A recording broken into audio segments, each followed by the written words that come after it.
वाहिगुरु जी का खालसा वाहिगुरु जी की फतेह। परम सन्मानयोग सतगुरां दे हजूर जुड़ बैठे रब रूप गुरमुख सत्संगी जन, सतगुरां की बख्शिश महरामत का सदका गुरु दर ते जुड़न का सुभाग समा नसीब होया। सतगुरु जी की इलाही अमृतमयी बाणी का कीर्तन गुरु के प्यारे कीर्तनिया पासों आप जी ने सरवण किया। गुरु दर ते जुड़ के गुरु की बाणी द्वारा वाहिगुरु नाल जुड़न का सांझ पाउण का निमाणा जिहा उपराला कर रहे हैं। सतगुरु जी की बख्शिश द्वारा जीवन के सच नूं जानण दा अपने तरफों यतन करते पे। सतगुरु रहमत करदियां समझाउंदे ने कि ये जीवन एक लीला, एक खेड तो बद के होर कुछ नहीं है। सतगुरु ने इसनूं खेल कहा कि वाहिगुरु ने एक खेड रचिया संसार का, ते असीं सब जीव इसनूं खेडण विच लगे हुए हैं। कोई इस खेल नूं खेल के जित जाता है, जित के इस दुनिया तो चलिया जाता है। कोई इस खेड नूं खेडदियां खेडदियां हार जाता है ते हार के जाता है। हिंदुआं ने इस जीवन नूं लीला कहा। लीला लीला भी खेड नूं ही कहंदे ने कि खेड है जिहदे विच बहुत कौतक रंग तमाशे ने। इसलिए इस खेड नूं, इस नाटक नूं, इस लीला, इस नाटक नूं खेडण दा ढंग आउणा चाहिए। लीला मतलब नाटक भी है कि जिमें लीला दे विच, राम लीला विच कोई राम दा रोल करदा है, कोई सीता दा करदा है, कोई रावण दा करदा है, कोई विभीषण दा करदा है, कोई बाली दा, कोई सुग्रीव दा। इस तरह लोग आपो अपना रोल अदा करते हैं, खेड खेडते हैं। बिल्कुल इसे तरह ही साडी जीवन की लीला है। इस विच सानू आपो अपना करैक्टर मिलिया होया ते इस नाटक नूं, इस खेड नूं पूरी शिद्दत नाल खेडना। लोग इस खेड नूं खेड ही नहीं पा रहे। कोई इत्थे माँ है, कोई बाप है, कोई पुत्र है, कोई धी है, कोई पत्नी है, कोई पति है। सब का एक आपो अपना करैक्टर है। असी जदों जिहो जी थां हो जाते हैं, साडा ओहो जिहा करैक्टर हो जाता है, साडा ओहो जिहा रूप हो जाता है। जदों असी अपने घर विच मौजूद हाँ, उत्थे साडा एक वखरा खेड है। उत्थे पत्नी है, उत्थे बच्चे ने, उन्हां दे प्रति साडियां जिम्मेवारियां ने, उन्हां दे प्रति साडे कुछ फर्ज ने, साडे कुछ करतव्य भी ने। माँ है, बाप है, उन्हां दे प्रति साडे कुछ फर्ज ते करतव्य ने जिन्हां नूं करना साडे लई अत लोड़ींदा है। हर बंदे लई लोड़ींदा है, हर बंदे लई जरूरी है। इसलिए जे असी अपने घर विच अपनी इस जिम्मेवारी नूं सही ढंग नाल पूरी तरह निभा रहे हैं तो असी अपना ये रोल पूरी तरह परफेक्टली कर रहे हैं, पूरी परफेक्शन नाल। जदों ਅਸੀਂ ਆਪਣੇ ਘਰ ਤੋਂ ਆਪਣੇ ਸਹੁਰਿਆਂ ਦੇ ਘਰ ਆ ਜਾਂਦੇ ਹਾਂ, ਉੱਥੇ ਸਾਡਾ ਕਰੈਕਟਰ ਬਦਲ ਜਾਂਦਾ ਹੈ, ਉੱਥੇ ਅਸੀਂ ਜਵਾਈ ਹੋ ਜਾਂਦੇ ਹਾਂ, ਉੱਥੇ ਸਾਡੀ ਲੀਲਾ ਕੁਛ ਹੋਰ ਹੋ ਜਾਂਦੀ ਹੈ। ਜਦੋਂ ਅਸੀਂ ਆਪਣੇ ਨਾਨਕਿਆਂ ਦੇ ਘਰ ਆ ਜਾਂਦੇ ਹਾਂ, ਉੱਥੇ ਸਾਡਾ ਕਰੈਕਟਰ ਕੁਛ ਬਦਲ ਜਾਂਦਾ ਹੈ, ਕਿਉਂਕਿ ਉੱਥੇ ਅਸੀਂ ਦੋਤੇ ਹੋ ਜਾਂਦੇ ਹਾਂ। ਬਿਲਕੁਲ ਇਸੇ ਤਰ੍ਹਾਂ ਸਮਾਜ ਵਿੱਚ ਜਦੋਂ ਵੀ ਅਸੀਂ ਜਿੱਥੇ ਵਿਚਰਦੇ ਹਾਂ, ਸਾਡੀਆਂ ਉਸ ਥਾਂ ਦੇ ਪ੍ਰਤੀ ਜ਼ਿੰਮੇਵਾਰੀਆਂ ਕੁਛ ਵੱਖਰੀਆਂ ਹੋ ਜਾਂਦੀਆਂ। ਜਿਸ ਵੀ ਬੰਦੇ ਨਾਲ ਅਸੀਂ ਜੁੜੇ ਹੁੰਦੇ ਹਾਂ, ਉਹ ਪਤਨੀ ਹੋਵੇ ਸਾਡੀ, ਪਤੀ ਹੋਵੇ, ਮਾਂ ਹੋਵੇ, ਬਾਪ ਹੋਵੇ, ਭੈਣ ਹੋਵੇ, ਭਾਈ ਹੋਵੇ, ਸਾਡਾ ਨਾਨਕਾ ਪਰਿਵਾਰ ਹੋਵੇ, ਸਾਡਾ ਦਾਦਕਾ ਜਾਂ ਸਾਡੇ ਸਹੁਰਿਆਂ ਦਾ ਪਰਿਵਾਰ ਹੋਵੇ, ਸਾਡੀਆਂ ਜ਼ਿੰਮੇਵਾਰੀਆਂ ਸਾਰਿਆਂ ਦੇ ਪ੍ਰਤੀ ਵੱਖੋ ਵੱਖਰੀਆਂ ਹੁੰਦੀਆਂ। ਇਸ ਲਈ ਇਸ ਖੇਡ ਨੂੰ ਪੂਰੀ ਤਰ੍ਹਾਂ ਖੇਡਣਾ। ਲੋਕ ਬੜੇ ਨਿਰਾਸ਼ ਦੇਖੇ ਜਾਂਦੇ ਨੇ, ਲੋਕ ਆਪਣੇ ਕੰਮ ਨੂੰ ਬੜੀ ਮਜਬੂਰੀ ਦੀ ਤਰ੍ਹਾਂ ਕਰ ਰਹੇ ਨੇ। ਕਿਤੇ ਰਿਸ਼ਤੇਦਾਰੀ ਵਿੱਚ ਜਾਣਾ ਪੈਂਦਾ ਤਾਂ ਉਹ ਸਮਝਦੇ ਨੇ ਕਿ ਪਤਾ ਨਹੀਂ ਕਿੱਡੀ ਕੁ ਵੱਡੀ ਮੁਸੀਬਤ ਆ ਗਈ ਕਿ ਹੁਣ ਜਾਣਾ ਪਏਗਾ। ਦਿਲ ਨਹੀਂ ਕਰਦਾ ਜਾਣ ਨੂੰ, ਕਿਸੇ ਨੂੰ ਮਿਲਣ ਨੂੰ ਦਿਲ ਨਹੀਂ ਕਰਦਾ ਕਿ ਛੱਡੋ ਪਰਾਂ ਕੀ ਮਿਲਣਾ ਰਿਸ਼ਤੇਦਾਰਾਂ ਨੂੰ, ਪਰ ਮਜਬੂਰੀ ਬਸ ਜਾਣਾ ਪੈਂਦਾ। ਜਦੋਂ ਅਸੀਂ ਆਪਣੇ ਉਸ ਕੰਮ ਨੂੰ ਜ਼ਿੰਮੇਵਾਰੀ ਨਾਲ ਨਹੀਂ ਨਿਭਾਉਂਦੇ, ਜਦੋਂ ਇਸ ਖੇਡ ਨੂੰ ਪੂਰੀ ਤਰ੍ਹਾਂ ਨਹੀਂ ਖੇਡਦੇ, ਤਾਂ ਅਸੀਂ ਜੀਵਨ ਦੀ ਬਾਜ਼ੀ ਹਾਰ ਕੇ ਜਾਂਦੇ ਹਾਂ। ਅਸੀਂ ਹਾਰ ਕੇ ਤੁਰਦੇ ਹਾਂ ਇਸ ਦੁਨੀਆ ਤੋਂ। ਅੱਜ ਦਾ ਇਹ ਜਿਹੜਾ ਸ਼ਬਦ ਹੈ, ਇਹ ਇਸ ਖੇਡ ਦੇ ਸੰਬੰਧ ਵਿੱਚ ਹੀ ਹੈ। ਸਤਿਗੁਰੂ ਗੁਰੂ ਅਰਜਨ ਦੇਵ ਮਹਾਰਾਜ ਇਸ ਖੇਡ ਦੇ ਸੰਬੰਧ ਵਿੱਚ ਸਾਨੂੰ ਸਮਝਾਉਂਦੇ ਨੇ। ਸਤਿਗੁਰੂ ਕਹਿੰਦੇ, ਮੈਂ ਸੰਸਾਰ ਨਾਲ ਜੁੜਿਆ ਹੋਇਆ, ਸੰਸਾਰ ਤੋਂ ਵੱਖਰਾ ਨਹੀਂ ਹਾਂ। ਅਸੀਂ ਸੰਸਾਰ ਤੋਂ ਵੱਖਰੇ ਹੋ ਵੀ ਕਿਵੇਂ ਸਕਦੇ ਹਾਂ? ਕਿਵੇਂ ਅਸੀਂ ਵੱਖ ਹੋ ਸਕਦੇ ਹਾਂ? ਸਾਡਾ ਵੱਖ ਹੋਣਾ ਨਾਮੁਮਕਿਨ ਹੈ। ਹਾਂ, ਕੋਈ ਬੰਦਾ ਆਪਣੇ ਘਰ ਨੂੰ ਛੱਡ ਕੇ ਜਾ ਸਕਦਾ ਕਿਤੇ, ਪਰ ਘਰ ਨੂੰ ਛੱਡ ਕੇ ਜਾਣ ਨਾਲ ਕੀ ਉਹ ਸੰਸਾਰ ਤੋਂ ਵੱਖਰਾ ਹੋ ਜਾਂਦਾ? ਨਹੀਂ। ਕੋਈ ਬੰਦਾ ਕਹੇ ਜੀ ਮੈਂ ਪੈਸੇ ਨੂੰ ਹੱਥ ਨਹੀਂ ਲਾਉਂਦਾ, ਕਿ ਪੈਸੇ ਨੂੰ ਹੱਥ ਨਾ ਲਾਉਣ ਨਾਲ ਕੀ ਉਹ ਸੰਸਾਰ ਤੋਂ ਵੱਖਰਾ ਹੋ ਜਾਂਦਾ? ਬਿਲਕੁਲ ਵੀ ਨਹੀਂ। ਪਰ ਦੁਨੀਆ ਐਸਾ ਸਮਝਦੀ ਹੈ, ਲੋਕ ਐਸਾ ਸਮਝਦੇ ਨੇ ਕਿ ਜੇ ਮੈਂ ਪੈਸੇ ਨੂੰ ਛੂਹਣਾ ਬੰਦ ਕਰ ਦਿਆਂ ਤਾਂ ਮੈਂ ਸੰਸਾਰ ਤੋਂ ਵੱਖਰਾ ਹੋ ਜਾਵਾਂਗਾ। ਜੇ ਮੈਂ ਇਸਤਰੀ ਦਾ ਸੰਗ ਛੱਡ ਦਿਆਂ ਤਾਂ ਮੈਂ ਸੰਸਾਰ ਤੋਂ ਵੱਖਰਾ ਹੋ ਜਾਵਾਂਗਾ।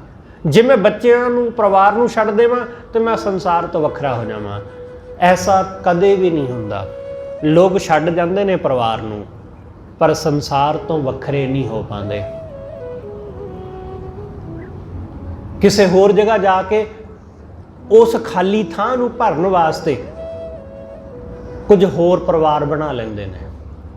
ਜੰਗਲ ਵਿੱਚ ਜਾ ਕੇ ਪਸ਼ੂਆਂ ਪੰਛੀਆਂ ਦੇ ਨਾਲ ਰਹਿਣ ਲੱਗ ਜਾਂਦੇ ਨੇ, ਉਹਨਾਂ ਨੂੰ ਆਪਣਾ ਪਰਿਵਾਰ ਜਾਣ ਲੈਂਦੇ ਨੇ।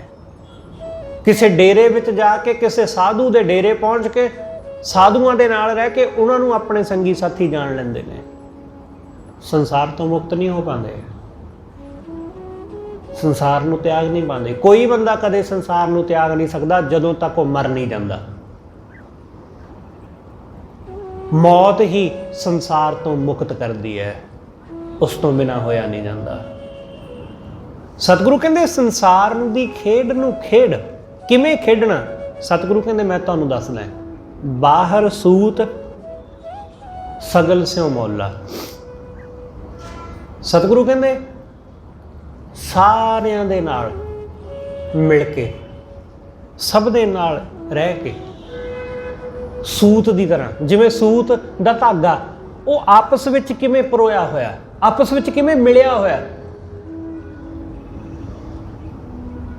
ਉਹ ਕਿਵੇਂ ਬਣਦਾ? ਜਦੋਂ ਜਿਹੜਾ ਸੂਤ ਦਾ ਕੱਪੜਾ ਹੈ, ਉਹ ਕੱਪੜਾ ਕਿਵੇਂ ਬਣਦਾ? ਉਹ ਤਾਣਾ ਪੇਟਾ ਉਹਦਾ ਦੇਖੋ ਕਿਵੇਂ ਆਪਸ ਵਿੱਚ ਓਤ-ਪੋਤ ਹੋਇਆ ਹੁੰਦਾ। ਸਤਿਗੁਰੂ ਕਹਿੰਦੇ ਬਾਹਰ ਸੂਤ, ਦੇਖਣ ਨੂੰ ਇੰਜ ਲੱਗਦਾ ਹੈ ਕਿ ਮੈਂ ਬਾਹਰ ਨਾਲ ਬਹੁਤ ਜੁੜਿਆ ਹੋਇਆ ਹਾਂ, संसार नाल बहुत जुड़िया होया, बाहर सूत जगत स्यों मौला, कि जगत नाल मौलिया होया, जगत नाल पूरी तरह मिलिया होया, सगल स्यों मौला, सारिਆਂ नाल मिलिया होया, सब दे नाल एकमिक। नामदेव जी परमात्मा दे बड़े प्यारे भगत होए, बड़ी भगती करने वाले, परमेश्वर दे विच एकमिक उस वाहिगुरू दे विच लीन हो गए। पर वो अपने काम धंधे करते रहे, उन्हों का जो भी काम सी वो अपना कारज करते हैं, अपनी किरत करते हैं। त्रिलोचन, भगत त्रिलोचन वो नामदेव जी दे मित्र सन। नामदेव जी ने सुनिया, उन्होंने लोगों तो नामदेव की बड़ी सिफत सुनी कि नामदेव बड़ा वड्डा भगत है। इसलिए पहली दफा जदों त्रिलोचन जी नामदेव दे दर्शन करन आए, उन्होंने मिलन आए, तो उन्होंने देखा कि जिहड़ा त्रिलोचन है वाहिगुरू नामदेव है, ये तो अपने घर के काम करन लगा होया, ये तो अपनी किरत कर रहा है। तो वो वेख के बड़े हैरान हुए, क्योंकि उन्होंने सोच रखा सी, तुसी भी ऐसा ही सोच रखा होगा, तुसी किसी भगत किसी साधु के बारे कुछ ना कुछ सोच रखा होगा कि साधु इहो जिहा हुंदा है, साधु आ काम करदा है, साधु इहो जिहा सिमरन करदा है, इस ढंग नाल रहिंदा है, इस ढंग नाल खांदा पींदा, इस ढंग नाल लोकां विच विचरदा। असीं कुछ ना कुछ इमेज उहदी अपने मन विच बनाई हुई है, हर बंदे ने बनाई हुंदी है। तुसीं जिसनूं अपना रब मनदे हो, उहदी इमेज अपने मन विच आप ही सैट कीती है, किसी होर ने नहीं, असीं आप ही उहदी कल्पना कीती है कि इहो जिहा साडा रब है, इहो जिहा साधु हुंदा है, उहदी बोली इहो जी हुंदी है, उहदा रहन सहन ऐसा हुंदा है, उहदे कपड़े ऐसे हुंदे ने, वो इस तरह दुनिया विच विचरदा है। असीं अपने तरफों ही अपने मन विच कुछ ना कुछ उहदी इमेज बनाई हुई है। जदों त्रिलोचन जी नूं वेखण वास्ते उन्हां दे दर्शन करन लई त्रिलोचन जी पहुंचे नामदेव जी दे घर, तां उन्हां देखिया कि त्रिलोचन ने देखिया कि नामदेव तां अपने कम्मां विच लगा होया। बड़े हैरान होए, क्योंकि वो सोच के आए सी कि जदों मैं जावांगा तां नामदेव बैठा होना चौंकड़ा मार के रब रब करदा होऊगा, कि वो बैठा होना किसी कमरे विच, अंदरों दरवाजा बंद होएगा, वो उच्ची उच्ची रब का नाम लै रहा होगा।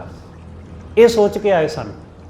पर जदों उन्होंने देखा कि ये तो कम्मां विच लगा, तो त्रिलोचन जी ने कहा, हुण वेखो ये दोनों की वार्ता, नामदेव जी अते त्रिलोचन जी की ये कन्वरसेशन, ये आपसी गलबात लिखी कबीर साहब ने। कबीर साहब ने अपने सलोकां विच इस घटना का जिक्र किया। कबीर साहब कहंदे, नामा माया मोहया कह त्रिलोचन मीत, कि नामदेव माया दे विच मोया होया, ये त्रिलोचन कहंदा। त्रिलोचन कहंदा कि मैं देखिया नामदेव नूं, वो तां कम्मां विच लगा, वो तां अपने परिवार विच अपने बच्चों विच लगा होया, उलझिया होया। नामा माया मोहया कह त्रिलोचन मीत, काहे शिपो शायलै राम न लावो चीत। तू क्यों काम धंधियां विच फसिया, तू रब नाल अपना चित्त क्यों नहीं जोड़दा? मैं तो सुनिया कि तू भगत है, पर तू तो काम धंधियां विच लगा। कबीर साहब कहंदे, फिर नामदेव जी ने जवाब दिता, नामा कह त्रिलोचना मुख ते नाम संभाल। नामदेव जी कहंदे कि त्रिलोचन वाहिगुरू दा नाम अपनी जुबान नाल जपीदा है, मन नाल जपीदा है, परमेश्वर दा नाम। नामा कह त्रिलोचना मुख ते नाम संभाल, हाथ पाँव ते काम सब चीत निरंजन नाल।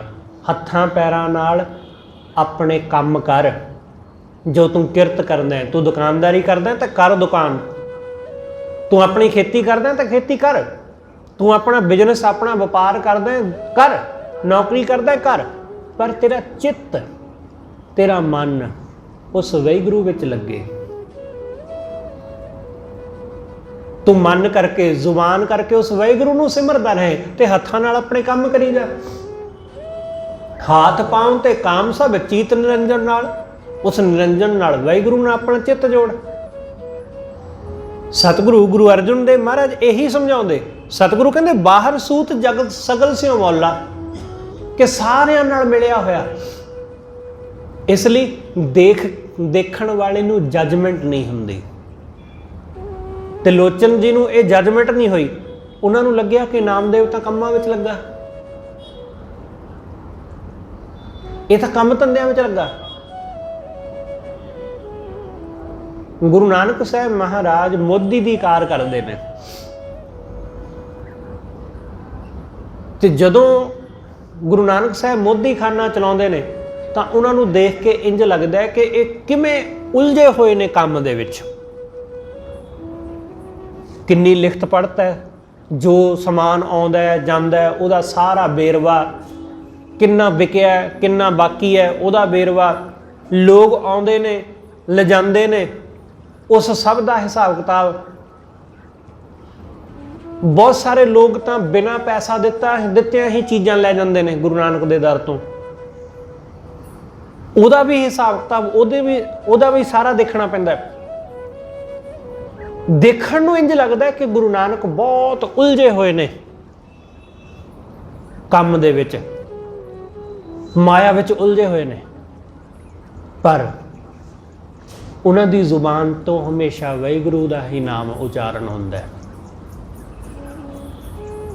ਉਹਨਾਂ ਦਾ ਮਨ ਹਮੇਸ਼ਾ ਪਰਮੇਸ਼ਰ ਵਿੱਚ ਜੁੜਿਆ ਰਹਿੰਦਾ ਹੈ। ਮੋਦੀ ਦੀ ਕਾਰ ਕਰਕੇ ਉਹਨਾਂ ਨੇ ਸਾਨੂੰ ਕਾਰ ਕਰਨ ਦੀ ਮੱਤ ਦਿੱਤੀ ਕਿ ਇੰਜ ਕਰੀਦਾ ਹੈ ਕੰਮ, ਕਿ ਆਪਣਾ ਕੰਮ ਕਰੋ, ਆਪਣੀ ਕਿਰਤ ਕਰੋ, ਪਰ ਪ੍ਰਮਾਤਮਾ ਦੀ ਕੀਰਤੀ ਕਰਦੇ ਰਹੋ, ਵਾਹਿਗੁਰੂ ਦੀ ਕੀਰਤੀ, ਉਹਦਾ ਜਸ ਗਾਉਂਦੇ ਰਹੋ। ਇਸ ਢੰਗ ਨਾਲ ਉਸ ਨੂੰ ਸਿਮਰੋ, ਉਸ ਨੂੰ ਗਾਵੋ। ਸਤਿਗੁਰੂ ਗੁਰੂ ਨਾਨਕ ਸਾਹਿਬ ਮਹਾਰਾਜ ਜੀ ਨੇ ਖੇਤੀਬਾੜੀ ਕਰੀ, ਉਹ ਕਿਰਤ ਕਰਦੇ ਰਹੇ ਤੇ ਕਿਰਤ ਦੇ ਨਾਲ ਨਾਲ ਉਹ ਧਰਮ ਕਮਾਉਂਦੇ ਰਹੇ। ਇਸ ਲਈ ਸਤਿਗੁਰੂ ਕਹਿੰਦੇ ਇਹਦੇ ਵਿੱਚ ਰਹਿਣਾ। ਲੋਕਾਂ ਨੇ ਗੁਰੂ ਨਾਨਕ ਸਾਹਿਬ ਤੇ ਤਰਕ ਕੀਤਾ, ਜੋਗੀਆਂ ਨੇ, ਕਿ ਤੁਸੀਂ ਗ੍ਰਸਤੀ ਹੋ ਤੇ ਗ੍ਰਸਤੀ ਬੰਦਾ ਕਿਵੇਂ ਧਰਮੀ ਹੋ ਸਕਦਾ ਹੈ?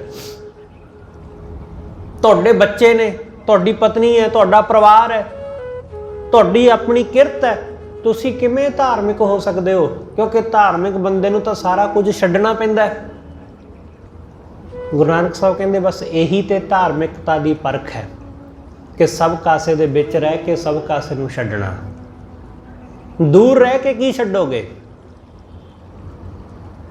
ਹੱਥ ਵਿੱਚ ਪਕੜ ਕੇ ਕਿਸੇ ਚੀਜ਼ ਨੂੰ ਛੱਡ ਦੇਣਾ, ਕਿ ਹੱਥ ਵਿੱਚ ਫੜਿਆ ਪੈਸੇ ਪਰ ਮਨ ਵਿੱਚ ਉਹਦੀ ਕੋਈ ਪਕੜ ਨਹੀਂ ਹੈ।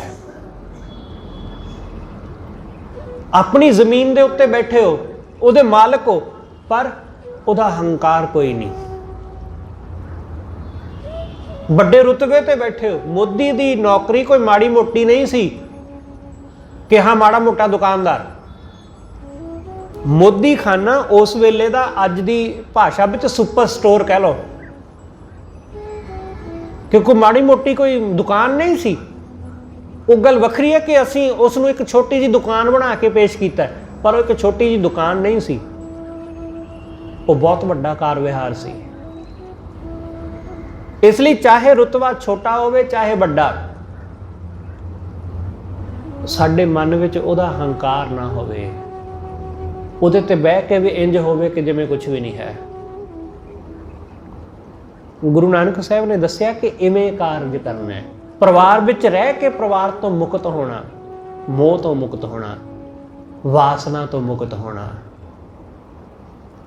ਮਨ ਵਿੱਚ ਕੋਈ ਲੋਭ ਨਹੀਂ, ਕੋਈ ਮੋਹ ਨਹੀਂ, ਕੋਈ ਲਾਲਚ ਨਹੀਂ, ਕੋਈ ਈਰਸ਼ਾ ਨਹੀਂ, ਕੋਈ ਨਿੰਦਾ ਨਹੀਂ। ਆਪਣੇ ਨਾਲ ਵੈਰ ਕਰਨ ਵਾਲੇ ਬੰਦੇ ਦੇ ਪ੍ਰਤੀ ਮਨ ਵਿੱਚ ਕੋਈ ਵੈਰ ਨਹੀਂ। ਤੁਸੀਂ ਜਰਾ ਇੱਕ ਵਾਰੀ ਕਰਕੇ ਵੇਖਿਓ ਇਹ, कि कोई बंदा ये तो है नहीं कि सारे तुहानू प्यार करते हो, नफरत कोई ना कोई तो करता ही होगा। ऐसा तो हुंदा ही नहीं कि सारे लोग सानू प्यार करते हो, क्योंकि असी रब तो है नहीं। वैसे तो रब नू भी सारे नहीं प्यार करते, रब नू भी नफरत करते हैं लोग। कोई ना कोई आदमी हुंदा ही है जिहड़ा साडे नाल ईर्षा करदा है, साडे नाल नफरत करदा है। उस बंदे दे प्रति अपने मन विच कोई बुरा ख्याल ना लियाओ जिहड़ा तुहाडे नाल वैर, बिना गल तो वैर पाई बैठा है, बिना गल तो नफरत पैदा की हुई है उन्हें अपने मन विच। उहदे वास्ते जदों भी तुसी गुरुद्वारे आओ, जदों भी तुसी सिमरन करो, जदों भी कथा कीर्तन सुनो, उस तो उपरंत सिमरन करन तो बाद, बाणी पढ़न तो बाद जदों तुसी अपनी अरदास करो तो उस अरदास विच उस बंदे दा जिक्र जरूर करियो जिहड़ा तुहाडे नाल ईर्षा करदा है। बस सिर्फ इन्नी गल करनी है कि वाहिगुरू इहदा भला करी, बस होर कुछ नहीं फालतू गल करन दी जरूरत। 2-4 दिन करके वेखो, कुछ नहीं, वो बंदे का सुभाव तुहाडे प्रति अपने आप बदलण लग जाएगा। क्योंकि जदों तुसीं उहदे वल्लों कीती जा रही ईर्षा दा जवाब अपने वल्लों ईर्षा करके दिंदे हो तो फिर वो गल वधदी है। फिर उसनूं देख के मन विच नफरत पैदा होण लग जांदी कि कित्थे टक्कर गया है सवेरे सवेरे।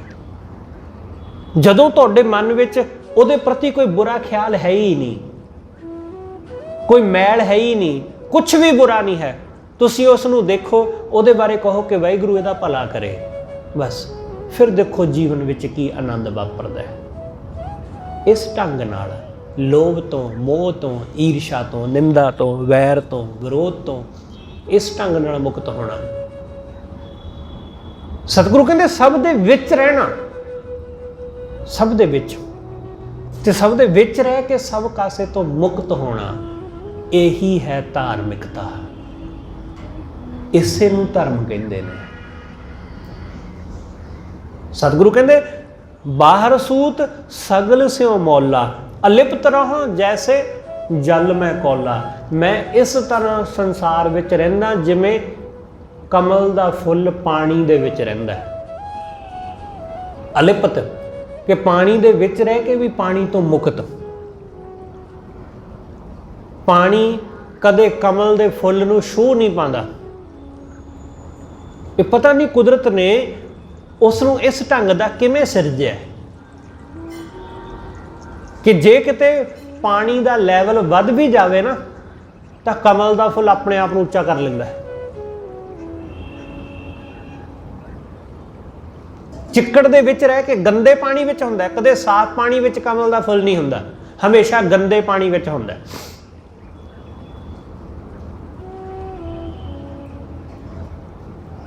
ते वो हमेशा पानी तो उपर रहिंदा है, कदे उहदे विच मिलदा नहीं, गंदा पानी उहनूं छूह नहीं पांदा। सतगुरु कहंदे बिल्कुल इस तरह मैं माया दे विच रहिंदा वां, संसार दे विच रहिंदा वां ते संसार दे विच रह के संसार तो मुक्त। माड़े बंदियां दे विच रह के भी माड़े बंदियां दे प्रभाव तो मुक्त रहना कि कुछ भी है उस तो मुक्त। कि वैसे क्योंकि बहुत बारी ऐसा होंदा है कि असीं जदों इकल्ले हुंदे आ उदों असीं कुछ भी गलत नहीं करते, पर जिवें ही साडे यार दोस्त आउंदे ने साडा मन छाला मारन लग जांदा है। इकल्ला बंदा कुछ भी नहीं, जदों नाल रल जांदा किसे दे तां संगत दा असर हो जांदा है। इकल्ले बंदे नूं गल भी नहीं आउंदी, पर जदों 4-5 जाने बैठे होण फिर गल भी फुरन लग जांदी है।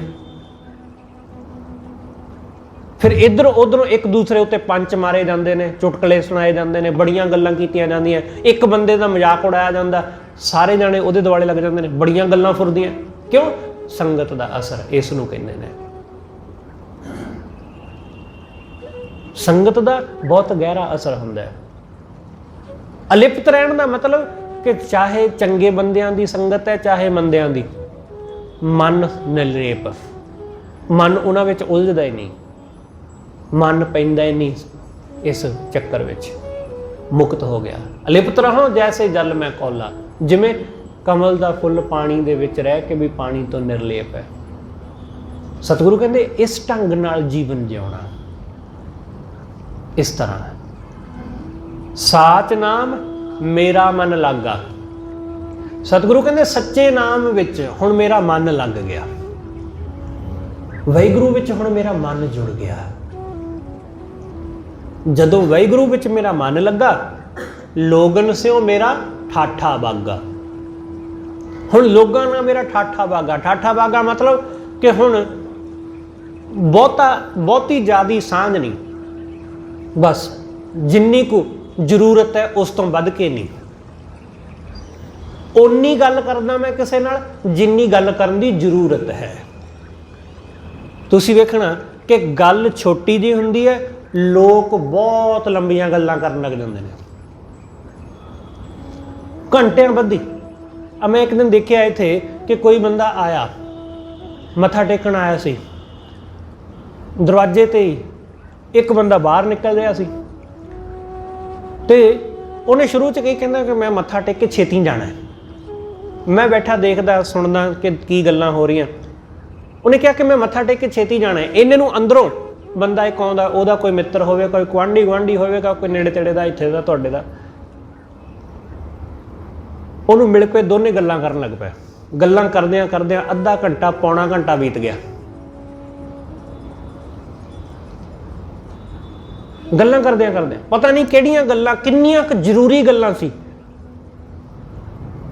ਜੇ ਉਸ ਬੰਦੇ ਨੂੰ ਕਹੋ ਕਿ ਹਾਂ ਥੋੜੀ ਦੇਰ ਅੰਦਰ ਕੀਰਤਨ ਸੁਣ ਲਓ, ਉਹ ਕਹਿੰਦੇ ਜੀ ਟਾਈਮ ਨਹੀਂ ਹੈ, ਮੈਂ ਜਲਦੀ ਜਾਣਾ ਹੈ। ਥੋੜੀ ਦੇਰ ਬੈਠ ਕੇ ਅੰਦਰ ਪਾਠ ਕਰ ਲਓ, ਨਹੀਂ ਇੰਨਾ ਸਮਾਂ ਨਹੀਂ ਹੈ ਜੀ, ਦੁਕਾਨ ਖੋਲਣੀ ਜਾ ਕੇ, ਆਫਿਸ ਪਹੁੰਚਣਾ। ਪਰ ਗੱਲਾਂ ਕਰਦਿਆਂ ਘੰਟਾ ਵੀ ਬੀਤ ਗਿਆ, ਪਤਾ ਹੀ ਨਹੀਂ ਚੱਲਿਆ। ਇੱਧਰ ਉੱਧਰ ਦੀਆਂ ਚੁਗਲੀਆਂ ਕਰਦਿਆਂ ਕਦੋਂ ਸਮਾਂ ਗੁਜ਼ਰ ਗਿਆ ਪਤਾ ਹੀ ਨਹੀਂ। ਬਹੁਤ ਸਾਰੇ ਲੋਕ ਇਸੇ ਤਰ੍ਹਾਂ ਗੁਰੂ ਦੇ ਦਰ ਆ ਕੇ ਵੀ ਖਾਲੀ ਰਹਿ ਜਾਂਦੇ ਨੇ। ਸਤਿਗੁਰੂ ਕਹਿੰਦੇ ਮੈਂ ਓਨਾ ਕੁ ਮੇਰਾ ਸੰਬੰਧ ਹੈ ਜਿੰਨੀ ਕੁ ਗੱਲ ਕਰਨ ਦੀ ਲੋੜ ਹੈ, ਬਸ। ਤੁਸੀਂ ਕਦੇ ਇੱਕ ਤਰ੍ਹਾਂ ਦਾ ਆਪਣੇ ਉੱਤੇ ਇਹ ਅਭਿਆਸ ਕਰਕੇ ਵੇਖਣਾ ਕਿ ਇਹ ਸਮਝਣਾ ਕਿ ਤੁਹਾਨੂੰ ਇੱਕ ਇੱਕ ਸ਼ਬਦ ਬੋਲਣ ਦੇ ਪੈਸੇ ਦੇਣੇ ਪੈਣ ਤਾਂ ਅਸੀਂ ਓਨਾ ਕੁ ਬੋਲਾਂਗੇ ਜਿੰਨੀ ਜ਼ਰੂਰਤ ਹੈ। ਜਰਾ ਇੱਕ ਦਿਨ ਕਰਕੇ ਵੇਖਿਓ ਕਿ ਅੱਜ ਮੈਂ ਜਿੰਨੇ ਸ਼ਬਦ ਬੋਲਾਂਗਾ, ਇੱਕ ਸ਼ਬਦ ਦੇ ਮੈਨੂੰ 10 ਰੁਪਏ ਦੇਣੇ ਪੈਣੇ ਨੇ ਬੋਲਣ ਦੇ। ਸਾਰੇ ਦਿਨ ਦੇ ਵਿੱਚ ਤੁਸੀਂ ਕਿੰਨਾ ਬੋਲੋਗੇ? ਤੁਸੀਂ ਬਹੁਤ ਸੰਕੋਚ ਕੇ, ਬਹੁਤ, ਕਿਉਂਕਿ ਘੱਟ ਤੋਂ ਘੱਟ ਸ਼ਬਦ ਅਸੀਂ ਵਰਤਣ ਦੀ ਕੋਸ਼ਿਸ਼ ਕਰਾਂਗੇ ਕਿ ਘੱਟ ਤੋਂ ਘੱਟ ਸ਼ਬਦ ਵਰਤਾਂ ਜਿਸ ਨਾਲ ਮੇਰੀ ਗੱਲ ਵੀ ਪੂਰੀ ਹੋ ਜਾਏ ਤੇ ਮੈਨੂੰ ਜ਼ਿਆਦਾ ਵੀ ਬੋਲਣਾ ਨਾ ਪਵੇ। ਜਰਾ ਇੱਕ ਦਿਨ ਕਰਕੇ ਵੇਖਣਾ, ਸਾਡਾ ਬਹੁਤ ਥੋੜਾ ਬੋਲ ਕੇ ਵੀ ਗੁਜ਼ਾਰਾ ਹੋ ਜਾਂਦਾ ਹੈ। ਪਰ ਅਸੀਂ ਲੋਕ ਇੱਧਰ ਉੱਧਰ ਦੀਆਂ ਗੱਲਾਂ, ਇੱਕ ਗੱਲ ਨੂੰ ਪਤਾ ਨਹੀਂ ਕਿੰਨੀ ਕਿੰਨੀ ਵਾਰੀ ਰਿਪੀਟ ਕਰਦੇ ਹਾਂ, ਇੱਕ ਗੱਲ ਨੂੰ ਬਹੁਤ ਬਹੁਤ ਵਾਰੀ ਰਿਪੀਟ ਕਰਦੇ ਹਾਂ ਤੇ ਉਹਦੇ ਨਾਲ ਕੀ ਹੁੰਦਾ? ਸਾਡਾ ਮਨ ਉਹ ਬਹੁਤ ਉਚਾਟ ਹੁੰਦਾ ਹੈ, ਸ਼ਾਂਤ ਨਹੀਂ ਹੁੰਦਾ। ਮਨ ਨੂੰ ਸ਼ਾਂਤੀ ਨਹੀਂ ਹੁੰਦੀ ਕਿਉਂਕਿ ਮਨ ਬੋਲਦਾ ਹੀ ਰਹਿੰਦਾ ਸਾਰਾ ਦਿਨ, ਕੁਛ ਨਾ ਕੁਛ ਗੱਲਾਂ ਚੱਲਦੀਆਂ ਰਹਿੰਦੀਆਂ। ਸਤਿਗੁਰੂ ਕਹਿੰਦੇ ਮੈਂ ਉਨੀ ਕੁ ਗੱਲ ਕਰਦਾ ਜਿੰਨੀ ਕੁ ਜ਼ਰੂਰਤ ਹੈ, ਬਸ, ਫालतू ਨਹੀਂ। ਇਸ ਲਈ ਜਿਹੜਾ ਬੰਦਾ ਜਿੰਨਾ ਮਾਇਆ ਦੇ ਵਿੱਚ ਗਲਤਾਨ ਹੋਵੇਗਾ ਉਹ ਓਨਾ ਹੀ ਜ਼ਿਆਦਾ ਇੱਧਰ ਉੱਧਰ ਗ੍ਰਸਤ ਹੋਵੇਗਾ, ਉਹ ਗੱਲਾਂ ਵਿੱਚ ਇੱਧਰ ਉੱਧਰ ਲੱਗਾ ਰਹੇਗਾ। ਸਤਿਗੁਰੂ ਕਹਿੰਦੇ ਲੋਗਨ ਸਿਓ ਮੇਰਾ ਠਾਠਾ ਬਾਗਾ, ਬਾਹਰ ਸੂਤ ਸਗਲ ਸਿਓ ਮੌਲਾ। ਬਾਹਰ ਇਸ ਸੰਸਾਰ ਦੇ ਨਾਲ ਮੇਰਾ ਸੂਤ, ਮੇਰਾ ਸੰਬੰਧ ਸਾਰਿਆਂ ਦੇ ਨਾਲ ਹੈ। ਮੈਂ ਸਾਰਿਆਂ ਨਾਲ ਮਿਲਦਾ, ਸਭ ਦੇ ਨਾਲ ਵਿਚਰਦਾ, ਸਭ ਦੇ ਵਿੱਚ ਰਹਿੰਦਾ, ਸਭ ਵਿੱਚ ਵਿਚਰਦਾ, ਸਾਰਿਆਂ ਵਿੱਚ ਮੌਲਿਆ, ਪਰ ਰਹਿੰਦਾ ਇਸ ਢੰਗ ਨਾਲ ਜਿਵੇਂ ਜਲ ਦੇ ਵਿੱਚ ਕਮਲ। ਅਲਿਪਤ ਰਹੋ ਜੈਸੇ ਜਲ ਮੈਂ ਕੌਲਾ ਰਹਾਓ, ਮੁਖ ਕੀ ਬਾਤ ਸਗਲ ਸਿਉ ਕਰਤਾ। ਸਤਿਗੁਰੂ ਕਹਿੰਦੇ ਮੈਂ ਆਪਣੇ ਮੂੰਹ ਤੋਂ ਸਾਰਿਆਂ ਨਾਲ ਗੱਲਾਂ ਕਰਦਾ, ਸਭ ਨਾਲ। ਮੁਖ ਕੀ ਬਾਤ ਸਗਲ ਸਿਉ ਕਰਤਾ, ਸਾਰਿਆਂ ਨਾਲ ਗੱਲ ਕਰਦਾ ਮੈਂ। ਇਹ ਹੈ ਨਹੀਂ ਕਿ ਕਿਸੇ ਨਾਲ ਬੋਲਦਾ ਨਹੀਂ। ਕਈ ਵਾਰੀ ਐਸਾ ਹੁੰਦਾ ਕਿ ਲੋਕ ਕਹਿੰਦੇ ਨੇ ਜੀ ਆ ਫਲਾਣਾ ਬੰਦਾ ਮੇਰੇ ਨਾਲ ਬੋਲਦਾ ਨਹੀਂ ਜਾਂ ਮੈਂ ਫਲਾਣੇ ਨਾਲ ਬੋਲਦਾ ਨਹੀਂ। ਬਹੁਤ ਸਾਰੇ ਲੋਕ ਬਿਨਾਂ ਗੱਲ ਤੋਂ ਹੀ ਕਿਸੇ ਨਾਲ ਬੋਲਣਾ ਹਟ ਜਾਂਦੇ ਨੇ, ਬਿਨਾਂ ਗੱਲ ਤੋਂ ਹੀ। ਕੋਈ ਝਗੜਾ ਨਹੀਂ ਹੋਇਆ, ਕੋਈ ਗੱਲ ਨਹੀਂ ਹੋਈ, ਬਸ ਵੈਸੇ ਹੀ। ਕਿਉਂਕਿ ਕਈ ਵਾਰੀ ਬੰਦੇ ਨੂੰ ਇਹ ਲੱਗਦਾ ਕਿ ਮੈਂ ਉਹਨੂੰ ਕਿਉਂ ਬੁਲਾਵਾਂ, ਉਹ ਮੈਨੂੰ ਬੁਲਾਵੇ। ਬਸ ਇੰਨੀ ਕੁ ਗੱਲ ਤੋਂ ਹੀ ਬੰਦਾ ਇਗਨੋਰ ਕਰਨ ਲੱਗਾ ਕਿ ਛੱਡੋ ਪਰਾ, ਲੰਘ ਜਾ ਚੁੱਪ ਕਰਕੇ। ਕਿਉਂਕਿ ਸਾਡਾ ਹੰਕਾਰ ਜਿਹੜਾ ਨਾ, ਇਹ ਬੜਾ ਕੰਮ ਖਰਾਬ ਕਰਦਾ। ਬਸ ਸਿਰਫ ਇੰਨੀ ਕੁ ਗੱਲ ਕਿ ਪਹਿਲਾਂ ਉਹ ਮੈਨੂੰ ਬੁਲਾਵੇ, ਬਸ। ਕਿਉਂਕਿ ਇਹਦੇ ਵਿੱਚ ਉਹ ਮੈਨੂੰ ਬੁਲਾਵੇਗਾ ਤਾਂ ਮੈਂ ਵੱਡਾ ਹੋਵਾਂਗਾ, ਜੇ ਮੈਂ ਉਹਨੂੰ ਪਹਿਲਾਂ ਬੁਲਾਵਾਂਗਾ ਤਾਂ ਉਹ ਵੱਡਾ ਹੋਵੇਗਾ ਤੇ ਮੈਂ ਛੋਟਾ। ਸਾਡਾ ਇੰਨੀਆਂ ਨਿੱਕੀਆਂ ਨਿੱਕੀਆਂ ਗੱਲਾਂ ਦੇ ਉੱਤੇ ਹੰਕਾਰ ਹੈ। ਅਸੀਂ ਇਸੇ ਕਰਕੇ ਲੋਕਾਂ ਨਾਲੋਂ ਟੁੱਟ ਜਾਂਦੇ ਹਾਂ, ਸਾਡੀ ਸਾਂਝ ਨਹੀਂ ਬਣਦੀ ਦੂਸਰਿਆਂ ਨਾਲ, ਬਸ ਇੱਕ ਨਿੱਕੀ ਜਿਹੀ ਹਉਮੈ ਕਰਕੇ। ਸਤਿਗੁਰੂ ਕਹਿੰਦੇ ਮੁਖ ਕੀ ਬਾਤ ਸਗਲ ਸਿਉ ਕਰਤਾ, ਮੈਂ ਸਾਰਿਆਂ ਨਾਲ ਗੱਲ ਕਰਦਾ, ਸਭ ਦੇ ਨਾਲ। ਮੈਂ ਸਭ ਨਾਲ ਮਿਲਦਾ, ਸਭ ਨਾਲ ਬੋਲਦਾ। ਕਿਸੇ ਨਾਲ ਮੈਂ ਇਹ ਨਹੀਂ, ਐਸਾ ਨਹੀਂ ਹੈ ਕਿ ਮੈਂ ਕਿਸੇ ਨਾਲ ਬੋਲਦਾ ਨਹੀਂ, ਕਿਸੇ ਨਾਲ ਮੈਂ ਮਿਲਦਾ ਨਹੀਂ। ਸਭ ਨਾਲ, ਸਭ ਨਾਲ ਸਾਂਝ ਹੈ। ਜੀ ਸੰਗ ਪ੍ਰਭ ਆਪਣਾ ਧਰਤਾ। ਮੈਂ ਬੇਸ਼ੱਕ ਮਿਲਦਾ ਹਾਂ ਸਭ ਨੂੰ, ਪਿਆਰ ਨਾਲ ਮਿਲਦਾ, ਗਲ ਲੱਗਦਾ ਸਭ ਦੇ, ਪਰ ਮੇਰੇ ਜੀ ਵਿੱਚ ਪਰਮਾਤਮਾ ਹੁੰਦਾ। ਮੈਂ ਆਪਣੇ ਮਨ ਵਿੱਚ ਪਰਮੇਸ਼ਰ ਰੱਖਦਾ, ਗੱਲਾਂ ਮੈਂ ਦੂਸਰਿਆਂ ਨਾਲ ਕਰਦਾ, ਪਰ ਚਿੱਤ ਵਿੱਚ ਮੇਰੇ ਪਰਮਾਤਮਾ ਚੱਲਦਾ, ਚਿੱਤ ਵਿੱਚ ਮੇਰੇ ਪਰਮੇਸ਼ਰ ਚੱਲਦਾ। ਸਾਡੀ ਕਹਾਣੀ ਥੋੜੀ ਉਲਟੀ ਹੈ। ਅਸੀਂ ਜ਼ੁਬਾਨ ਤੋਂ ਪਰਮਾਤਮਾ ਦੀਆਂ ਗੱਲਾਂ ਕਰਦੇ ਹਾਂ, ਪਰ ਮਨ ਸਾਡਾ ਮਾਇਆ ਵਿੱਚ ਲੱਗਾ ਹੁੰਦਾ। ਇੱਥੇ ਸਾਡਾ ਉਲਟਾ ਕੰਮ ਹੈ। ਸਤਿਗੁਰੂ ਕਹਿੰਦੇ ਹੋਣਾ ਇਹ ਚਾਹੀਦਾ ਕਿ ਗੱਲਾਂ ਤੁਸੀਂ ਮਾਇਆ ਦੀਆਂ ਕਰੋ, ਪਰ ਚਿੱਤ ਤੁਹਾਡਾ ਪਰਮੇਸ਼ਰ ਵਿੱਚ ਹੋਵੇ। ਗੱਲਾਂ ਸੰਸਾਰ ਦੀਆਂ ਕਰ ਲਓ, ਪਰ ਮਨ ਨਿਰੰਕਾਰ ਵਿੱਚ ਲੱਗਾ ਹੋਵੇ। ਇਸ ਤਰ੍ਹਾਂ, ਕਿਉਂਕਿ ਜਿੰਨੀ ਸਾਡੀ ਸਾਂਝ ਹੋਵੇਗੀ, ਸਾਡਾ ਮਿਲਵਰਤਨ ਹੋਵੇਗਾ ਚੰਗਾ, ਅਸੀਂ ਓਨਾ ਹੀ ਪ੍ਰਮਾਤਮਾ ਦੇ ਨਾਲ ਜੁੜਦੇ ਜਾਵਾਂਗੇ।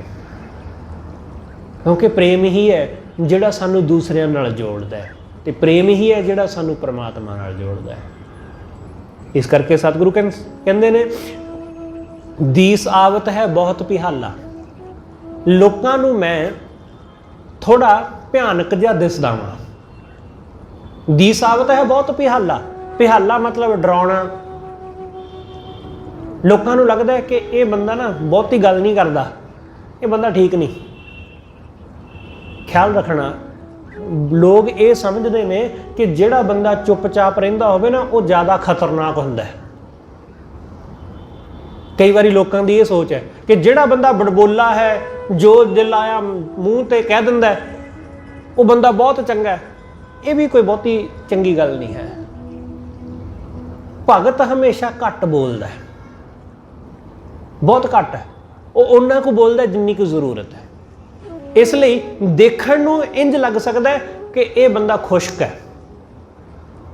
ਦੇਖਣ ਨੂੰ ਲੱਗ ਸਕਦਾ ਤੇ ਲੱਗਦਾ ਹੈ ਐਸਾ, ਕਿਉਂਕਿ ਉਹ ਫालतू ਗੱਲ ਨਹੀਂ ਕਰਦਾ। ਉਹ ਆਪਣਾ ਕੰਮ ਕਰਦਾ, ਆਪਣੀ ਡਿਊਟੀ ਕਰਦਾ, ਬਸ ਕਿਸੇ ਨਾਲ ਫालतू ਗੱਲ ਨਹੀਂ। ਜਿੰਨੀ ਜ਼ਰੂਰਤ ਹੈ ਉਨੀ ਕਰ ਲਈ, ਬਸ ਠੀਕ ਹੈ।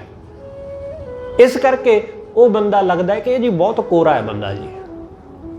ਭਗਤ ਕੋਰਾ ਲੱਗੇਗਾ, ਭਗਤ ਖੁਸ਼ਕ ਲੱਗੇਗਾ, ਕਿਉਂਕਿ ਉਹ ਸਾਡੇ ਵਾਂਗੂ ਲੋਕਾਂ ਦੀਆਂ ਗੱਲਾਂ ਕਰ ਕਰਕੇ ਸਵਾਦ ਨਹੀਂ ਲੈਂਦਾ।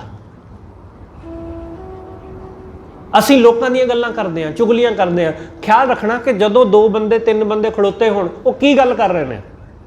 ਕਿਸੇ ਚੌਥੇ ਦੀ ਗੱਲ ਕਰ ਰਹੇ ਨੇ। ਬਸ 2 ਜਾਣੇ ਗੱਲ ਕਰ ਰਹੇ ਨੇ, ਉਹ ਕਿਸੇ ਤੀਸਰੇ ਦੀ ਗੱਲ ਕਰ ਰਹੇ ਨੇ। ਉਹ ਕਰ ਕੀ ਰਹੇ ਨੇ? ਕਿਉਂਕਿ ਹੋਰ ਕੁਝ ਬੰਦੇ ਕੋਲ ਹੈ ਹੀ ਨਹੀਂ। ਕਿਉਂਕਿ ਜਦੋਂ ਉਹ ਗੱਲ ਕਰੇਗਾ, ਕਿਸੇ ਤੀਸਰੇ ਦੀ ਕਰੇਗਾ, ਕਿਸੇ ਦੂਸਰੇ ਦੀ ਕਰੇਗਾ। ਆਪਣੀ ਗੱਲ ਕੌਣ ਕਰਦਾ? ਆਪਣੇ ਔਗਣ ਕੌਣ ਫਰੋਲਦਾ? ਮੈਂ ਤੁਹਾਨੂੰ ਆਪਣਾ ਔਗਣ ਦੱਸਾਂਗਾ ਕਿ ਮੈਂ ਆਹ ਗਲਤੀਆਂ ਕਰਦਾ, ਮੇਰੇ ਅੰਦਰ ਆਹ ਔਗਣ ਹੈ, ਮੇਰੇ ਅੰਦਰ ਕ੍ਰੋਧ ਬਹੁਤ ਹੈ, ਮੇਰੇ ਅੰਦਰ ਵਾਸਨਾ ਬਹੁਤ ਹੈ। ਮੈਂ ਕਿਉਂ ਦੱਸਾਂਗਾ? ਮੈਂ ਕਹਾਂਗਾ ਫਲਾਣਾ ਬੰਦਾ ਬੜਾ ਕ੍ਰੋਧੀ ਹੈ, ਉਹਦੇ ਅੰਦਰ ਬੜੀ ਵਾਸਨਾ ਹੈ, ਉਹ ਬੜਾ ਬੇਈਮਾਨ ਆਦਮੀ ਹੈ, ਉਹ ਨਿੱਕੀ ਨਿੱਕੀ ਚੀਜ਼ ਵੀ ਚੋਰੀ ਕਰ ਲੈ ਜਾਂਦਾ। ਅਸੀਂ ਤੀਸਰੇ ਬੰਦੇ ਦੀ ਗੱਲ ਕਰਾਂਗੇ, ਆਪਣੀ ਨਹੀਂ। ਭਗਤ ਖੁਸ਼ ਕਿਸ ਕਰਕੇ ਲੱਗਦਾ ਹੈ? ਕਿਉਂਕਿ ਉਹ ਸਾਡੇ ਵਿੱਚ ਬਹਿੰਦਾ ਨਹੀਂ, ਉਹ ਸਾਡੇ ਨਾਲ ਬਹਿ ਕੇ ਉਹੋ ਜਿਹੀਆਂ ਗੱਲਾਂ ਨਹੀਂ ਕਰਦਾ ਜਿਹੋ ਜਿਹੀਆਂ ਅਸੀਂ ਕਰਦੇ ਹਾਂ। ਅਸੀਂ ਵਾਸਨਾ ਦੀਆਂ, ਕਾਮ ਦੀਆਂ, ਕ੍ਰੋਧ ਦੀਆਂ, ਮਾਇਆ ਦੀਆਂ, ਸੰਸਾਰ ਦੀਆਂ, ਰਾਜਨੀਤੀ ਦੀਆਂ, ਭਾਰਤ ਵਿੱਚ ਕੀ ਹੋ ਰਿਹਾ, ਯੂਕਰੇਨ ਵਿੱਚ ਕੀ ਹੋ ਰਿਹਾ, ਰਸ਼ੀਆ ਵਿੱਚ, ਅਸੀਂ ਇਹੀ ਗੱਲਾਂ ਕਰਦੇ ਹਾਂ। ਅਸੀਂ ਇਹ ਕੁਝ ਕਰਦੇ ਹਾਂ ਕਿ ਫੇਸਬੁੱਕ ਤੇ ਕਿਹੜੀ ਪੋਸਟ ਵਾਇਰਲ ਹੋ ਗਈ, ਕਿਹੜੀ ਰੀਲ ਅੱਜ ਕੱਲ੍ਹ ਵਾਇਰਲ ਹੋ ਗਈ ਹੈ, ਬਸ ਸਾਡੀਆਂ ਇਹੀ ਕੁਝ ਚੱਲਦੀਆਂ ਗੱਲਾਂ ਕਿ ਫਲਾਣੇ ਬੰਦੇ ਦੇ ਇੰਨੇ ਫੋਲੋਅਰ ਹੋ ਗਏ, ਫਲਾਣੇ ਨੂੰ ਇੰਨੇ ਲਾਈਕ ਮਿਲ ਗਏ। ਸਾਡੀਆਂ ਗੱਲਾਂ ਇਹੀ ਨੇ ਅੱਜ ਕੱਲ੍ਹ ਦੀਆਂ, ਜਿਨ੍ਹਾਂ ਵਿੱਚ ਹੋਰ ਕੁਝ ਵੀ ਨਹੀਂ ਪਿਆ ਹੈ। ਕਿ ਫਲਾਣੇ ਸਿੰਗਰ ਦਾ ਗਾਣਾ ਆ ਗਿਆ, ਬੜਾ ਵਧੀਆ ਗਾਣਾ ਹੈ ਜੀ, ਉਹਨੂੰ ਇੰਨੇ ਲਾਈਕ ਮਿਲ ਗਏ, ਇੰਨੇ ਲੱਖ ਉੱਤੇ ਕਮੈਂਟ ਹੋ ਗਏ, ਉਹ 2 ਘੰਟੇ ਵਿੱਚ ਹੀ ਮਿਲੀਅਨ ਲੋਕਾਂ ਨੇ ਗਾਣਾ ਦੇਖ ਲਿਆ। ਸਾਡੀਆਂ ਆਹੀ ਗੱਲਾਂ ਰਹਿ ਗਈਆਂ ਅੱਜ ਕੱਲ੍ਹ। ਬਕਵਾਸ, ਨਿਰੀ ਬਕਵਾਸ, ਕੁਝ ਵੀ ਨਹੀਂ ਹੈ ਇਹਦੇ ਵਿੱਚ ਪਿਆ। ਪਰ ਹੋ ਇਹੀ ਕੁਛ ਰਿਹਾ। ਸਾਡੇ ਧੀਆਂ ਪੁੱਤ, ਅੱਜ ਦੀ ਜਨਰੇਸ਼ਨ ਇਹਨਾਂ ਗੱਲਾਂ ਦੇ ਵਿੱਚ ਹੀ ਉਲਝੀ ਹੋਈ ਹੈ ਕਿ ਫਲਾਣੇ ਸਿੰਗਰ ਦੇ ਇੰਨੇ ਫੋਲੋਅਰ, ਫਲਾਣੇ ਦੇ ਇੰਨੇ, ਫਲਾਣੇ ਦੇ ਇੰਨੇ, ਬਸ ਉਹ ਇੱਥੇ ਉਲਝੇ ਹੋਏ। ਇਸ ਲਈ ਭਗਤ ਸਾਨੂੰ ਕਿਉਂ ਚੰਗਾ ਲੱਗਿਆ? ਕਿਉਂਕਿ ਉਹ ਇਹ ਗੱਲਾਂ ਨਹੀਂ ਕਰੇਗਾ। ਉਹ ਸਾਡੇ ਵਿੱਚ ਬੈਠ ਕੇ ਦੂਸਰੇ ਦੀ ਚੁਗਲੀ ਨਹੀਂ ਕਰੇਗਾ, ਉਹ ਦੂਸਰੇ ਦੀ ਨਿੰਦਾ ਨਹੀਂ ਕਰੇਗਾ, ਉਹ ਇਹੋ ਜਿਹੀਆਂ ਗੱਲਾਂ ਨਹੀਂ ਕਰੇਗਾ। ਇਸ ਕਰਕੇ ਉਹ ਸਾਨੂੰ ਠੀਕ ਨਹੀਂ ਲੱਗਦਾ ਬੰਦਾ। ਸਤਿਗੁਰੂ ਕਹਿੰਦੇ ਦੀ ਸਾਬਤ ਹੈ ਬਹੁਤ ਭਿਆਲਾ। ਉਹ ਭਿਆਨਕ ਲੱਗਦਾ ਦੇਖਣ ਨੂੰ ਕੋਰਾ ਲੱਗਦਾ, ਸੜਿਆ ਲੱਗਦਾ ਕਿ ਸੜੀਅਲ ਆਦਮੀ ਹੈ। ਸਗਲ ਚਰਨ ਕੀ ਇਹ ਮਨ ਰਾਲਾ। ਪਰ ਸਤਿਗੁਰੂ ਕਹਿੰਦੇ ਉਹ ਆਪਣੇ ਮਨ ਨੂੰ ਸਾਰਿਆਂ ਦੇ ਚਰਨਾਂ ਦੀ ਧੂੜ ਜਾਣਦਾ ਹੈ। ਬੇਸ਼ੱਕ ਬਹੁਤੀ ਗੱਲ ਨਹੀਂ ਕਰਦਾ, ਬੇਸ਼ੱਕ ਉਹ ਬਹੁਤਾ ਲੋਕਾਂ ਦੇ ਵਿੱਚ ਬਹਿੰਦਾ ਉੱਠਦਾ ਨਹੀਂ, ਪਰ ਆਪਣੇ ਆਪ ਨੂੰ ਸਭ ਦੇ ਚਰਨਾਂ ਦੀ ਰੇਣ ਜਾਣਦਾ ਹੈ। ਸਗਲ ਚਰਨ ਕੀ ਇਹ ਮਨ ਰਾਲਾ, ਨਾਨਕ ਜਨ ਗੁਰ ਪੂਰਾ ਪਾਇਆ। ਸਤਿਗੁਰੂ ਕਹਿੰਦੇ ਜਿਸ ਜਨ ਨੇ, ਜਿਸ ਸੇਵਕ ਨੇ ਪੂਰੇ ਗੁਰੂ ਨੂੰ ਪਾ ਲਿਆ, ਜਿਹਨੂੰ ਪੂਰਾ ਗੁਰੂ ਮਿਲ ਪਿਆ। ਪੂਰੇ ਗੁਰੂ ਨੇ ਕੀ ਕੀਤਾ? ਪੂਰੇ ਗੁਰੂ ਨੇ ਅੰਤਰ ਬਾਹਰ ਏਕ ਦਿਖਾਇਆ। ਗੁਰੂ ਨੇ ਅੰਦਰ ਬਾਹਰ ਇੱਕ ਪਰਮਾਤਮਾ ਵਿਖਾ ਦਿੱਤਾ। ਉਹਨੇ ਇੱਕ ਪਰਮੇਸ਼ਰ ਦਿਖਾ ਦਿੱਤਾ ਕਿ ਸਭ ਥਾਈਂ ਉਹੀ ਇੱਕ ਪਰਮੇਸ਼ਰ ਵਸਿਆ ਹੋਇਆ ਹੈ। ਸਭ ਥਾਈਂ ਉਹਦਾ ਹੀ ਵਾਸਾ, ਉਹਦੇ ਤੋਂ ਬਿਨਾਂ ਹੋਰ ਕੁਛ ਹੈ ਹੀ ਨਹੀਂ, ਉਹੀ ਸਭ ਕੁਛ। ਇਸ ਕਰਕੇ ਸਤਿਗੁਰੂ ਕਹਿੰਦੇ ਜਿਹਨੂੰ ਗੁਰੂ ਮਿਲ ਪਿਆ ਉਹਨੂੰ ਅੰਤਰ ਬਾਹਰ ਵਾਹਿਗੁਰੂ ਦਿਸ ਪਿਆ। ਜਿਹਨੂੰ ਗੁਰੂ ਮਿਲ ਪਿਆ ਉਹ ਮਾਇਆ ਤੋਂ ਮੁਕਤ ਹੋ ਗਿਆ। ਜਿਹਨੂੰ ਗੁਰੂ ਮਿਲ ਪਿਆ ਉਹ ਸੰਸਾਰ ਦੇ ਵਿੱਚ ਰਹਿ ਕੇ ਸੰਸਾਰ ਤੋਂ ਮੁਕਤ ਹੋ ਗਿਆ। ਜਿਵੇਂ ਕਮਲ ਦਾ ਫੁੱਲ ਪਾਣੀ ਵਿੱਚ ਰਹਿ ਕੇ ਪਾਣੀ ਤੋਂ ਮੁਕਤ ਹੈ, ਇਸ ਤਰ੍ਹਾਂ ਉਹ ਸੰਸਾਰ ਦੇ ਵਿੱਚ ਰਹਿੰਦਾ, ਸੰਸਾਰ ਦੀ ਖੇਡ ਨੂੰ ਖੇਡਦਾ ਪੂਰੀ ਤਰ੍ਹਾਂ, ਪੂਰੀ ਪਰਫੈਕਸ਼ਨ ਨਾਲ, ਪੂਰਾ ਪਰਫੈਕਟਲੀ, ਕਿ ਪੂਰੀ ਜ਼ਿੰਮੇਵਾਰੀ ਨਿਭਾਉਂਦਾ ਹੈ। ਆਪਣੇ ਘਰ ਹੈ ਤਾਂ ਆਪਣੀ ਜ਼ਿੰਮੇਵਾਰੀ ਪੂਰੀ ਨਿਭਾਉਂਦਾ ਹੈ, ਆਪਣੇ ਪਿਤਾ ਦੀ ਜ਼ਿੰਮੇਵਾਰੀ ਪੂਰੀ ਨਿਭਾਉਂਦਾ ਹੈ, ਆਪਣੇ ਪੁੱਤਰ ਹੋਣ ਦੀ ਜ਼ਿੰਮੇਵਾਰੀ ਪੂਰੀ ਨਿਭਾਉਂਦਾ ਹੈ, ਆਪਣੇ ਆਪ ਨੂੰ ਕਿਸੇ ਦਾ ਜਵਾਈ ਹੋਣ ਦੀ ਜ਼ਿੰਮੇਵਾਰੀ ਪੂਰੀ ਨਿਭਾਉਂਦਾ ਹੈ। ਜੋ ਵੀ ਤੁਹਾਡਾ ਰਿਸ਼ਤਾ ਹੈ ਕਿਸੇ ਨਾਲ ਵੀ ਹੈ, ਉਸ ਰਿਸ਼ਤੇ ਦੀ ਜ਼ਿੰਮੇਵਾਰੀ ਨੂੰ ਪੂਰੀ ਤਰ੍ਹਾਂ ਨਿਭਾਉਣਾ, ਆਪਣੇ ਕਰਤੱਵ ਨੂੰ ਵੀ ਜਾਣਨਾ ਤੇ ਆਪਣੇ ਫਰਜ਼ ਨੂੰ ਵੀ ਜਾਣਨਾ, ਕਿਉਂਕਿ ਦੋਨੋਂ ਗੱਲਾਂ ਨੇ। ਲੋਕ ਕਰਤੱਵ ਜਾਂ ਫਰਜ਼ ਦੋਨਾਂ ਵਿੱਚੋਂ ਇੱਕ ਚੁਣ ਲੈਂਦੇ ਨੇ, ਪਰ ਕਰਤੱਵ ਨਹੀਂ ਕਰਦੇ। ਕਰਤੱਵ ਕਰਨਾ ਜ਼ਰੂਰੀ, ਕਰਤੱਵ ਤੋਂ ਬਾਅਦ ਹੀ ਤਾਂ ਫਰਜ਼ ਹੈ ਕਿ ਮੇਰਾ ਫਰਜ਼ ਹੈ ਕਿ ਮੈਂ ਆਪਣੇ ਮਾਂ-ਬਾਪ ਦੀ ਸੇਵਾ ਕਰਾਂ, ਤੇ ਕਰਤੱਵ ਕਰਨਾ ਦੋਨੋਂ ਹਰ ਤਰ੍ਹਾਂ। ਇਸ ਕਰਕੇ ਜਦੋਂ ਅਸੀਂ ਆਪਣੇ ਹਰ ਰਿਸ਼ਤੇ ਨੂੰ ਪੂਰੀ ਰਿਸਪੈਕਟ, ਪੂਰੀ ਇੱਜ਼ਤ ਨਾਲ ਨਿਭਾਉਂਦੇ ਹਾਂ ਤਾਂ ਅਸੀਂ ਪਰਫੈਕਟ ਹੁੰਦੇ ਹਾਂ, ਤਾਂ ਅਸੀਂ ਪੂਰਨ ਹੁੰਦੇ ਹਾਂ। ਤੇ ਜਿੱਥੇ ਅਸੀਂ ਜਾਈਏ ਉੱਥੇ ਜਾ ਕੇ ਉਸ ਰਿਸ਼ਤੇ ਨੂੰ ਹੀ ਜਾਣਨਾ ਜੋ ਸਾਡਾ ਉੱਥੇ ਸੰਬੰਧ ਹੈ, ਤਾਂ ਹੀ ਸਾਡੇ ਜੀਵਨ ਦੇ ਵਿੱਚ ਸੁੱਖ ਵਾਪਰਦਾ ਹੈ, ਆਨੰਦ ਆਉਂਦਾ ਹੈ। ਇਸ ਤੋਂ ਬਿਨਾਂ ਆਨੰਦ ਨਹੀਂ ਵਾਪਰਦਾ ਹੈ। ਸਤਿਗੁਰੂ ਰਹਿਮਤ ਕਰੇ ਇਹ ਰੱਬੀ ਆਨੰਦ ਅਤੇ ਸੰਸਾਰ ਦੀ ਇਸ ਖੇਡ, ਸੰਸਾਰ ਦੇ ਇਸ ਨਾਟਕ ਵਿੱਚ ਅਸੀਂ ਆਪਣੇ ਰੋਲ ਨੂੰ, ਆਪਣੀ ਖੇਡ ਨੂੰ ਚੰਗੀ ਤਰ੍ਹਾਂ ਖੇਡ ਸਕੀਏ। ਹੋਈਆਂ ਭੁੱਲਾਂ ਲਈ ਖਿਮਾ। ਸਤਿਗੁਰੂ ਜੀ ਅਤੇ ਆਪ ਸਰਬੱਤ ਸੰਗਤ ਬਖਸ਼ਣ ਜੋ ਭੁੱਲਾਂ ਨਾ ਚਤਾਰਦੇ ਹੋਏ ਆਖੋ ਜੀ ਵਾਹਿਗੁਰੂ ਜੀ ਕਾ ਖਾਲਸਾ, ਵਾਹਿਗੁਰੂ ਜੀ ਕੀ ਫਤਿਹ।